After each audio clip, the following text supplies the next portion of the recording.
Hello everyone, welcome to Akash tech learning. तो इस video में आज हम बेसिकली ये जानने वाले हैं कि देखो मैक्स बहुत ज़्यादा हाई चांस है। कुछ मैं आपको कंडीशंस बताऊंगा जिनकी वजह से ये अब मतलब ऐसा पता चल रहा है कि एसएससी सीजीएल का जो एग्ज़ाम पैटर्न है उसमें भी चेंज हो सकता है। ठीक है, तो क्या चेंजेस हो सकते हैं, क्या पॉसिबल चेंजेस हैं, किन किन स्टेजेस पे क्या क्या पार्ट चेंज हो सकता है। और दूसरी चीज़ ये है कि देखो जैसे कि ऑलरेडी ये बात तो अब कंफर्म है कि पेपर टफ होने वाला है, ये चीज़ कंफर्म है। दूसरी चीज़ ये है कि पैटर्न भी चेंज होने वाला है, ये भी मान के चलो। इसका ये सबसे बड़ा मतलब पॉइंट ये है कि नोटिफिकेशन का डिले होना। अगर नोटिफिकेशन डिले हो रहा है यानी कि टीसीएस नहीं करवाएगी, प्रोबेबली जो हमारा ये जो नई वाली कंपनी आई थी एडुकिटी, ये लोग करवाएंगे। तो ये करवाएंगे तो देखो, जब भी अब इसे क्यों चेंज किया जा रहा होगा कि एग्ज़ाम में रिफॉर्म कैसे आएगा, जब भी कोई सुधार करेंगे तो कैसे होगा। जो तरीके हैं, जिन जिन पार्ट ऑफ द एग्ज़ाम पे, जिस जिस स्टेज ऑफ द एग्ज़ाम पे क्वेश्चन उठा है कभी भी, उन्हीं उन्हीं स्टेजेस पे रिफॉर्म लाने की कोशिश की जाएगी। ठीक है, तो इस वीडियो में आपको बताऊंगा कि किन किन स्टेजेस पे सीजीएल के एग्ज़ाम और क्या क्या चेंज हो सकता है, क्या क्या पैटर्न चेंज हो सकता है। अभी तक क्या होता है ना कि पहले टीयर 1 होता है, फिर टीयर 2 होता है और फिर ज्वाइनिंग होती है। तो इसको हम एक बार अगर बाइफरकेट करें तो हम समझ पाएंगे कि किन किन स्टेजेस पे क्या क्या चीज़ें चेंज हो सकती हैं। तो देखो, आपको भी समझ में आएगा कि हाँ किस किस पॉइंट पे एग्ज़ाम में पैटर्न चेंज हो सकता है। तो देखो, सबसे पहली चीज़ ये है कि टीयर 2 में क्या होता है, पेपर्स होते हैं। ये हमारे पेपर 1 जो होता है, पेपर 2, उसके बाद में कंप्यूटर होता है और टाइपिंग होती है। ठीक, तो मुझे ऐसा लगता है कि इस पार्ट में भी एक चेंज हो सकता है, एक चेंज पॉसिबल है, जो कि कंप्यूटर मतलब कि ये जो एमसीक्यू बेस्ड जो सीबीटी होता है, जो एग्ज़ाम होता है, इसके और टाइपिंग के बीच में एक लंबा गैप होता है। उस गैप को मिनिमाइज़ या फिर ख़त्म करने की कोशिश की जाएगी कि सब कुछ चल रहा है, उसी के साथ ही साथ टाइपिंग भी करके तभी बच्चे फाइनली निकलें। पूरा दिन उसमें करने की ज़रूरत नहीं है। टीयर 2 के एग्ज़ाम के पेपर के पैटर्न में क्या चेंज हो सकता है उस पर भी हम डिस्कस करेंगे। उससे पहले मैं आपको ये बता दूं कि देखो, इसके बाद में क्या होता है, जब टीयर 2 हो जाता है तो आती है टेंटेटिव आंसर की, फिर आता है उस पर लोग चैलेंज करते हैं, फिर उसका रिजल्ट आता है, मतलब कि फाइनल रिजल्ट आता है। उसमें लोगों के पोस्ट वगैरह सब कुछ बता दिया जाता है और उसके बाद आता है फाइनल आंसर की। तो मुझे लगता है कि इस वाले जो पार्ट हैं, ये जो स्टेजेस हैं, इसमें भी चेंज हो सकता है। ये चेंज हो सकता है कि हो सकता है ये टेंटेटिव आंसर की हटाने की कोशिश की जाए। ठीक है, और टीयर 2 के बाद में सीधे फाइनल आंसर की ओर रिजल्ट दिया जाए। ठीक, तो एक तो ये वाली चीज़ हो सकती है।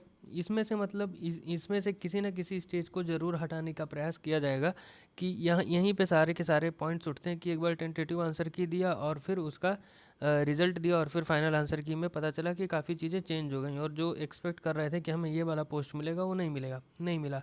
कुछ गलत नहीं किया जाता है, कुछ मतलब ऐसा जो बोलते हैं कि स्कैम हो गया, ये हो गया, वो हो गया, ऐसी चीज़ें नहीं होती हैं। बट कुछ आंसर चेंज होना, कुछ मार्क्स टू ऑल देना, बेनिफिट, ये सारी चीज़ें जो भी जो टेंटेटिव आंसर की रिलीज़ करने की वजह से क्रिएट होती हैं, इन इसमें और फाइनल में जो चेंज आता है उसकी वजह से लोगों को रिज़ल्ट बहुत ही अनएक्सपेक्टेड दिखता है। तो यहाँ पे कुछ इम्प्रूवमेंट हो सकता है।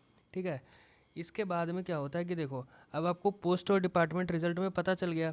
इसके बाद होता है डीबी का कॉल, डिपार्टमेंट लेता है, डीबी के लिए डिपार्टमेंट बुलाता है, फिर होता है डॉक्यूमेंट वेरिफिकेशन, मेडिकल वेरिफिकेशन और अपॉइंटमेंट लेटर उसके बाद में आता है। ठीक, और फिर अगर आप कहीं पे ऑलरेडी सर्विस में हो तो रिज़ाइन करके ज्वाइन करोगे या तो डायरेक्टली ज्वाइन कर लेते हो। इसमें भी कुछ इम्प्रूवमेंट हो सकती है कि जैसे कि लोगों का कहना था कि ये जो डिपार्टमेंट डीबी ले रहा है ये एसएससी को ही लेना चाहिए। इसमें एसएससी ने क्लैरिफाई कर दिया है कि ये ऐसा नहीं कर सकते हैं, जो डीवी है वो डिपार्टमेंट ही लेगा। तो यहाँ पे कुछ चेंज होने का कुछ खास मतलब पॉइंट नहीं है। ठीक है, एक पॉइंट ये था कि ये जो हमारा एग्ज़ाम है टीयर 2 का, इसमें क्या चीज़ें चेंज हो सकती हैं। देखो, टीयर 2 एग्ज़ाम जो होता है इसमें हमारा मैथ है, इंग्लिश है, रीजनिंग है, जीएस है। ठीक, और इसके बाद में एक सेक्शन होता है कंप्यूटर, कंप्यूटर का उसमें मतलब नॉलेज चेक करते हैं, और उसके बाद में होता है टाइपिंग।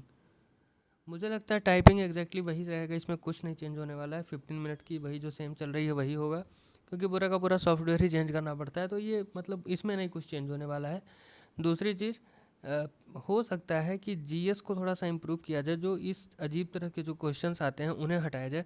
वो हटेंगे तो क्या आएगा जीएस में, क्या आएगा जिससे कि कम प्रॉब्लम क्रिएट हो। जो आंसर कीज में जो इश्यूज उठते हैं कि ये भी आंसर है इसका, ये भी आंसर है, सारी चीज़ें कैसे रिजॉल्व हो सकती हैं जीएस के पेपर में, कि ये लोग स्टैटिक से पेपर बनाना शुरू करें। ठीक है, जो हिस्ट्री है, जो ज्योग्राफी, पॉलिटी, ये सारी चीज़ें जो हैं इसमें जो चीज़ें फिक्स हैं उससे, यानी कि जो बच्चा है वो एग्जैक्टली जीएस पढ़े, जनरल स्टडीज़ करे, ठीक है। तो उस वहाँ से जब होगा पेपर बनेगा तो फिर ये सारे इशूज़ नहीं आएंगे कि इस साल में किसे कौन सा अवार्ड मिला, ये सारी चीज़ें कोई मतलब भी नहीं बनता है, ठीक है। तो स्टैटिक पार्ट से बनेगा पेपर, इसके चांसेस हो सकते हैं जीएस में। दूसरी चीज़, रीजनिंग मैथ में कुछ नहीं चेंज होने वाला है। इंग्लिश में हो सकता हो कुछ नंबर ऑफ क्वेश्चंस वगैरह घट जाएं या बढ़ नहीं सकते, इसमें से घट ही सकते हैं, ठीक है। दूसरी चीज़ की यह है कि जो टीयर 1 वाला एग्ज़ाम होता है वो आई थिंक परफेक्ट है, उसमें कोई प्रॉब्लम नहीं है। 25-25 क्वेश्चन चारों सेक्शन से उठा लेते हैं और 1 आवर में करना है, तो इसमें नहीं कोई वेरिएशन है, तो ठीक है।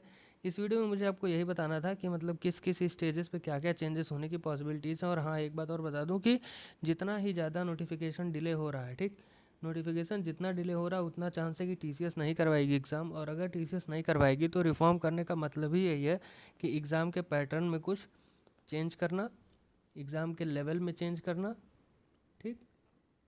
ये सारी चीज़ें सिर्फ वेंडर चेंज करने से नहीं होता है, ये पैटर्न भी चेंज होगा, लेवल भी चेंज होगा। जहाँ तक मुझे लगता है फाइनल क्या है वो चीज़ तो हमें नोटिफिकेशन में ही पता चलेगी। और मुझे ऐसा लगता है नोटिफिकेशन आई थिंक 30 अप्रैल तक आ जाना चाहिए। लेट्स सी क्या होता है। तो यही बताना था मुझे इस वीडियो में। Thank you.